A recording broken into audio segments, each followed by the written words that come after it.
घुड़की में MQM पाकिस्तान पारां मज़लूम फ़लस्तीनी जी हिमायत ऐं इसराइली बर्बरियत ख़िलाफ़ पब्लिक पार्क खां प्रेस क्लब ताईं एहतिजाजी रैली कढी वई। रैली जी अॻवानी MQM घुड़की जे ज़ोनल इंचार्ज मोहम्मद यासिन वट्टू, राना कबीर, शौकत अली मलक, राना मोहम्मद अली ऐं ॿियनि कई। रैली में शिरकत कंदड़ फ़लस्तीनी जे हक़ ऐं इसराइली जारहियत ख़िलाफ़ सख़्त नारेबाज़ी कई।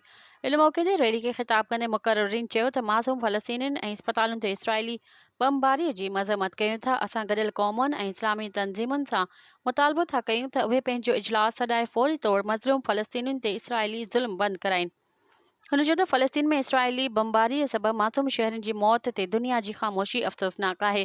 फ़लस्तीनियुनि जो क़त्ल आम, ख़ुराक जी खोट, इंसानी हक़नि ऐं आलमी क़ानून जी संगीन भञकड़ी आहे।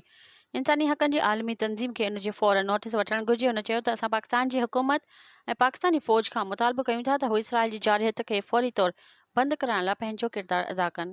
अॼु असां जेको मुतहदा क़ौम पाकिस्तान जे तरफ़ों अॼु रैली जो इनकाद कयो वियो आहे, इन फ़लस्तीन जी हिमायत में असां इहो मुतालबो कयूं था हुकूमत वफ़द सां त मथे हाई लेवल ते इहे ॻाल्हियूं करे मस्जिद अक्सा जो कब्ज़ो फिलफौर ख़ाली करायो वञे ऐं फ़लस्तीनियुनि जी हिमायत कई वञे।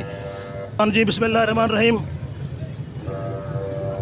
गुज़श्ता 13 रोज़ से इसराइल कुत्तों की फ़लस्तीनी मुजाहिदीन पर, फ़लस्तीनी गरीब आवाम पर जो जारहियत है और जो जुल्म ज़्यादती है, उसके ख़िलाफ़ MQM पाकिस्तान भरपूर मुज़ाहमत कर रही है और अरबाब इख्तियार से, हुकूमत वक्त से और अक़वाम मुत्तहिदा से ये मुतालबा करती है कि इस जारहियत को फ़ौरन रोका जाए और इस जितने भी नुकसानात हुए हैं उनका अज़ाला किया जाए और मुसलमानों को, जहाँ मुसलमान आबादी हैं, उनको पूरा रहने की, इज़्ज़त की ज़िंदगी रहने की इजाज़त दी जाए।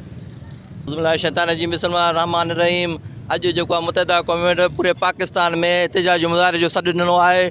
असां अक़वाम मुतहदा खां अपील था कयूं, जेको फ़लस्तीन ते जेको ज़ुल्म बर्बरियत थी रही आहे, असां उन जी मज़म्मत कयूं था ऐं इंशाअल्लाह उन्हनि सां असां गॾु बि आहियूं ऐं कुल्हे कुल्हे में गॾु बीठा रहंदासीं।